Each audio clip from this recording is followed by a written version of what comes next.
Welcome to Future Foodcast. I'm Pam Miller, your host. We are excited for another episode with bringing you cutting edge information from the food industry. And this week is no different. Today, they're bringing you all the way in the European area. Sarah will tell us more about herself, but Sarah Munday works with Innocent Drinks, and she is the European head of research and development. Welcome to the podcast, Sarah. Hi, Pam. Welcome. Thank you for having me on here. Yes, we are happy to have you on here. And what city are you in over in Europe? So I'm actually at home today and Oh, I'm in a small city called Norwich, but you'll catch me usually in Fruit Towers, our office, which is in London. London. Okay. Yes, the big city names are good for those of us who are worldwide. We do have a worldwide audience. Appreciate that. Tell us a little bit about Innocent Drinks because I hadn't heard of them, but I have heard of some of their products once we spoke. Innocent Drinks, we actually turned 25 this year. So we're kind of growing. We're quite young still as an established food business, but we're still growing. We originally started as kind of three founders who wanted to kind of bring the great goodness of fruit and veg in smoothies to people in that really convenient way. And from there, we've kind of grown and taken it, and you can find us in pretty much every UK grocery store, as well as across multiple grocery stores across Europe. So we have big placements in France, the Netherlands, Germany, Austria, Switzerland, and then all throughout Europe. So yeah, Innocent is definitely a European brand you can find. Exciting. And the good quality drinks, that is definitely a consumer trend right now. Kind of the fruits and vegetables, the wholesomeness of the earth.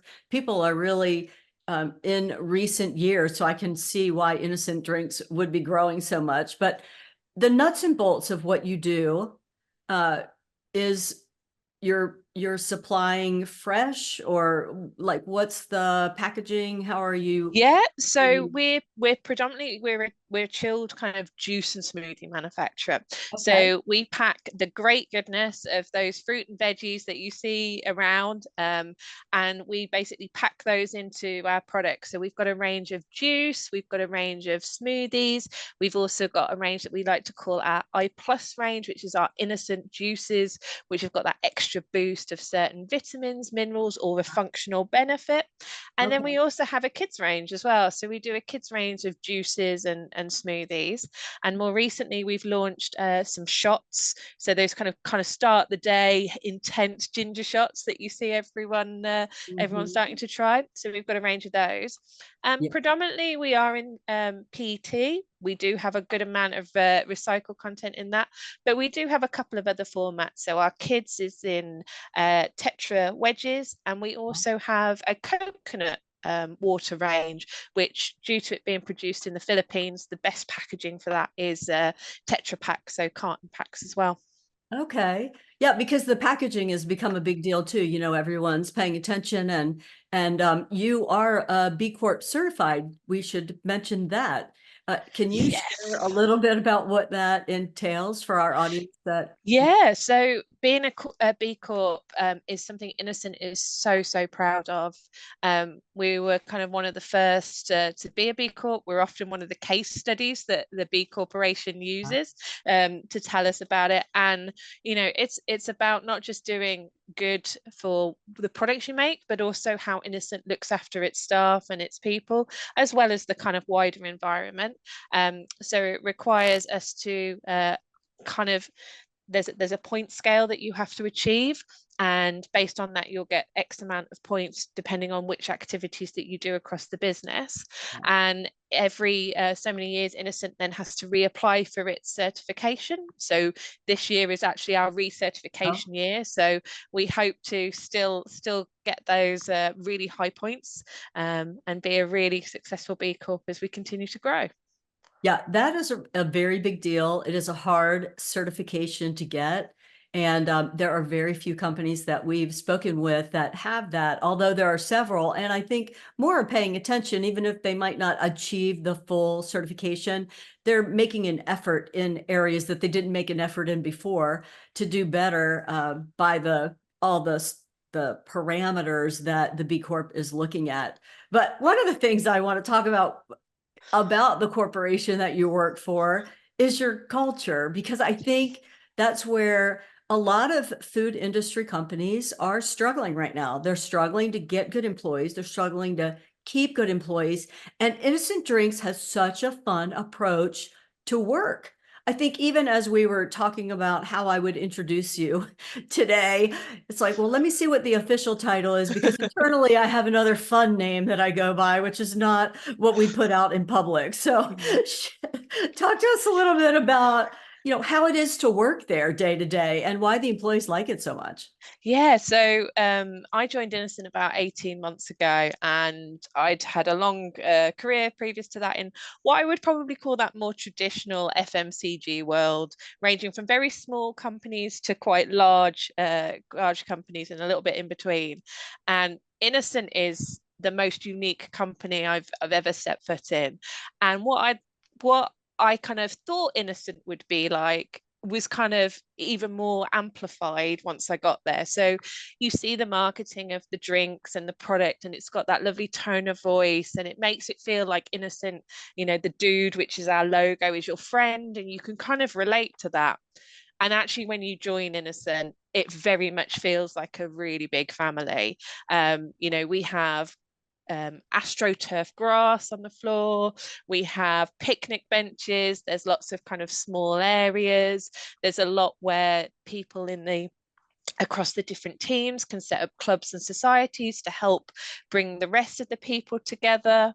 And then more recently, we've just built our own kind of green factory, and that is the most beautiful factory I've ever seen. It has these beautiful windows that look over Rotterdam. And even there, we've managed to instill our kind of Innocent culture across the board. We have a tough job in FMCG. It's a very challenging market, particularly as brands. You've got own label coming in, but I think what Innocent really does true is what you see is what you get. How the brand appears on pack is how it appears internally.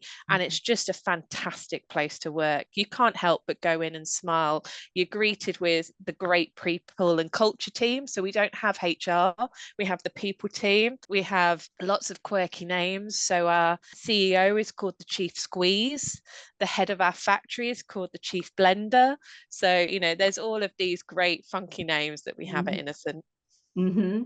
And I think some other companies, people that are listening to us, can just maybe internalize some of that for how they could make their workplace more fun and a destination that people want to come to, because that is the challenge right now with the culture and keeping good employees and that whole family feel. It's just not one thing, right? You mentioned several things that are going on. The decor, it cracks me up. I mean, that you have themed, I think we talked about themed conference rooms before, where you, Yeah.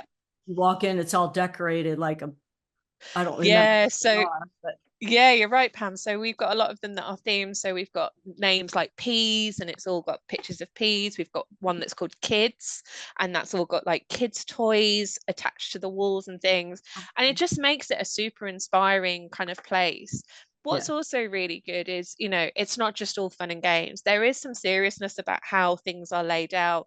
Our values of the business are up on the wall, and they're also in the toilets. So you're kind of had that subliminal constant reminder, but done in a really, really nice way. Flashed up on our wall is our purpose, which is we want to give the delicious goodness of fruit and veg to everybody.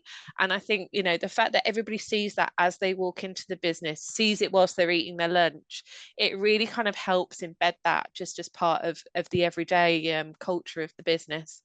Just shows great leadership. I know a lot of times when I'm talking with companies, not just food and beverage, but the employees don't even know what the mission or the purpose is. They couldn't say that. So the fact that Innocent Drinks has it subliminally in the employees' way as they go about their day, that's very, very, very smart. But like you said, you do very serious work, and you work a lot on packaging and research products. So can you share a little bit about what you do in that area? Yeah, so my remit covers not only product, but we also look at the packaging. And within our world, there's a lot of different challenges that we come across. Sustainability is a key one, not just for the product and packaging we make, but looking into the future of, ensuring that we've got the right fruit and veg coming into the system and the longevity of that. So us as a business, it's really important that not just myself in our R&D team, but we're working really closely with our supply chain. We also have a team called Force for Good, which kind of, it says it in its name really, where they're looking at initiatives around kind of regenerative farming, looking at how we reduce our carbon, but also the nutritional benefits, and how do we make sure that we're not just kind of making products that don't really have any kind of true benefit behind them, but we're making products that can really make a difference to people's lives. So part of my role is working with those teams cross-functionally on developing those fantastic products that make people have that mix of the deliciousness, but the goodness of fruit and veg, because sometimes they don't always go together. But Innocent's job is we really do make fruit and veg taste amazing in a really nice, convenient form for people. But we are looking to the future and trying to ensure that we're doing it in a really, really sustainable way. Right. So we've got things like we've been investing in recycled rPET in our bottles, and we've got some. By 2030, we hope to have all our plastic in recyclable material. So we're working closely with various partners, looking at things like bio-PET, so looking at that from food sources or non-edible food sources, to see how we can stop that kind of reliance on fossil fuels. Also looking at how do we lightweight, so how do we reduce the weight of our overall packaging. So again, we've got targets where we want to reduce that by about 20 to 30% by 2030. So there's lots of work that we're doing. Yes, those are big targets. And Europe also is giving you some, some targets to hit that you're not internally setting. Innocent Drinks is doing a very challenging job on its own, setting some targets that are a reach, but Europe also has some policies that are going to impact you. Yeah, so there's been a number of policies around the PPWR, which is looking at returnable and reusable packaging. And by 2030, they're hoping that 10% of kind of packaged food goods will come in that returnable, reusable format, which is a massive change for the system. A lot of DRS, so these deposit return schemes, have already gone into many of the countries. Innocent has lobbied countries as well to do that. So we've had some success in the Netherlands and been part of those schemes. The UK will hopefully go live in 2027, we've now been told, because the date's been moved, but we're really keen on these systems to close in and keep the PET material in the system, that we can recycle it and we can reuse it. And then, yeah, looking at these reuse models of how can we look at alternative returnable packaging for the future, and people can get our products in a slightly different way. But it's a big challenge for the whole industry.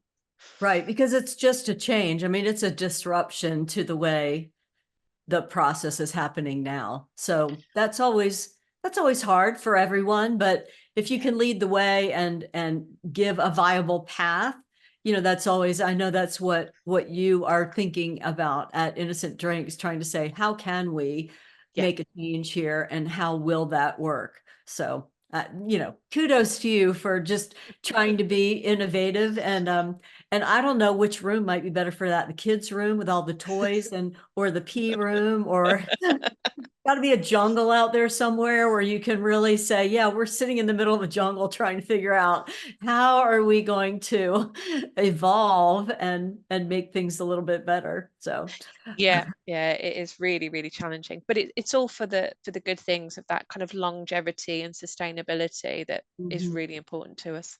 yeah, And that's nice that you've got that focus there. Are there any other projects that you'd like to share with our audience that you have happening at Innocent Drinks? Anything in particular? For a number of years, we've had what's called our kind of Farmer Innovation Fund, where we actually work with our growers that supply fruit and veg into Innocent, and looking at, you know, if we look at total carbon emissions and where everything else, nearly 57% of our total carbon comes from where we're growing and parts of the supply chain. So we really have seen that we need to put more effort in helping these farmers, and we have such an expanse of amazing farmers.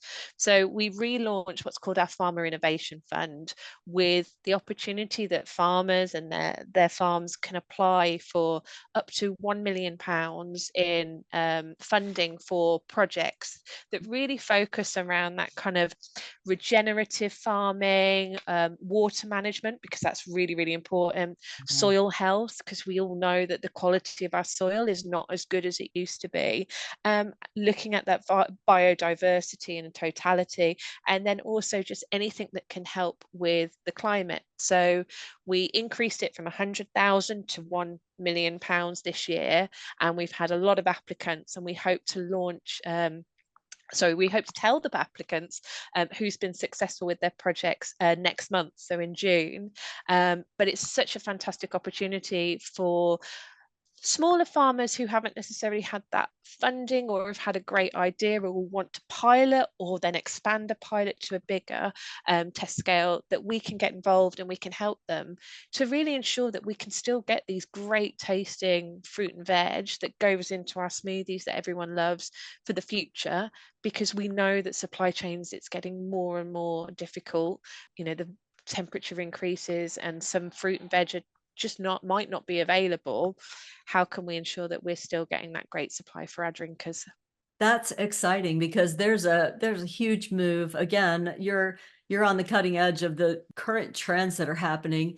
There's a real big trend and focus on the farmers, trying to help them, and because they're the source of, a lot of innovation can happen. Things have been going on in the farming area the way they've been for years and years and years. And so when you look at disruption, that's certainly an area where positive change can be made. So that 100,000 to $1 million, that's a tenfold increase Yeah. in your incentive and partnering. Wow. Yeah, no, it's an incredibly important thing for us to do. And we recognize just how, we know people need to eat more fruit and veg. We know that we help people do that. And this is a way that we just give that longevity to our farmers and the supply chain as we do that. Right. Are you choosing just one farmer, or are you doing multiple projects? No, so the fund will be split across multiple projects. I'm not sure how many there'll be, and it depends, because there can be a larger sum or some smaller sums depending on what's available. But yeah, we'll find out in June who we'll be working with and whatnot. But from what I've heard internally, there's been some fantastic ideas that have come in for this round. Obviously, we've been doing it previous years, so we've worked with some of our grape suppliers who have looked at using the money to look at their irrigation systems and humidity monitors, looking at, drones used for kind of precision farming techniques, so you can spray crops in a much more controlled way, managing the amount of chemicals and things like that that are potentially used. And these things are just, there's some smaller projects we've done, but opening it up and having a wider pot of money just means that we can do more good, which is fantastic. Right. That's exciting that the people that are looking at the applications can decide how to divvy up the funds that are available, because some projects are going to take more funding than others. But Yes. yeah, exciting for the farmers to know that even if they have a smaller project, they can still be in the running. It doesn't have to be £1 million project. It can be a smaller one, and they can still do that. That's very exciting. Yeah. Do you have any innovation happening internally with some of your processes in production, or how you're running your packaging lines, or those kinds of things? That's a whole other area. So the biggest thing to happen to Innocent a few years ago was we opened up what's called the blender. So our factory, of course, Innocent has a great name for it. Yeah. And this is a kind of as part of our journey to our zero emissions. We're looking at how do we, design the factory for the future. So we have an electricity run manufacturing facility in the Hook of Holland, so just in Rotterdam. And this is a purpose-built facility that we've built using state-of-the-art equipment, looking at how do we use electricity, where a lot of factories that you'll know around the world will use a lot of gas to power a lot of things. We're also looking at water management. So the equipment that we've put in looks at how can we reduce the amount of water that we need in systems for cleaning and CIPs and things like that.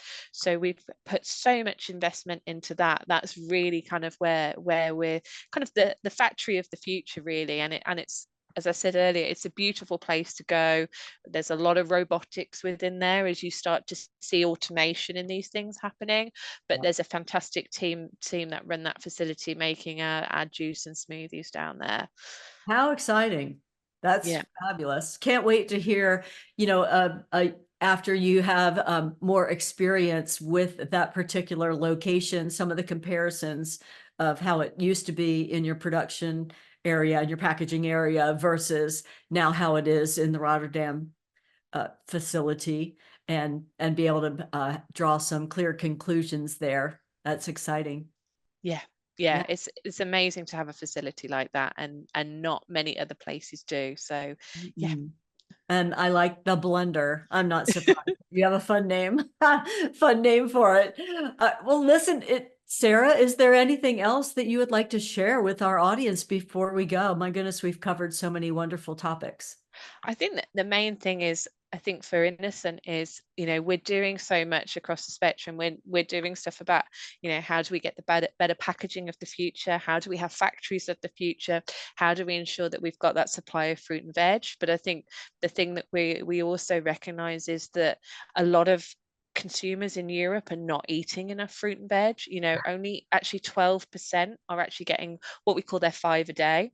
Wow. Which is really, really scary. And as you look at younger generations, that's really, really shrinking, and it's even less than that. So, Innocent's job is really how do we bring the funness into fruit and veg for people in a convenient way, because there's so much natural goodness in there, packed full of fiber, packed full of natural vitamins. And when people haven't got the time to be making smoothies at home, or they don't want to eat the raw fruit because they're not sure if it's going to taste great, we're here to make those great tasting products. So one of the areas we're really looking at is nutrition and getting our products out to people so that they can really feel the benefits of great fruit and veg. Excellent. Nutrition and the convenience of nutrition with the lifestyles that have been developed right now. Those are two great things that are going to go together. I'm excited for your success, and I look forward to seeing about your farmers coming up. I'm going to go to your fun website again, which I really enjoyed when I went there before, because it is created with the same attitude that you're talking about culturally from your company. What you see on the outside is what's on the inside, like you said, and that website is really fun. So I'm going to go and be sure to check that out. Sarah, thank you so much for taking time and being with us today and sharing about the culture at Innocent Drinks, the innovation that's happening, and the focus that your company has. We really appreciate you being with us. No, it's fantastic. Thanks for having me.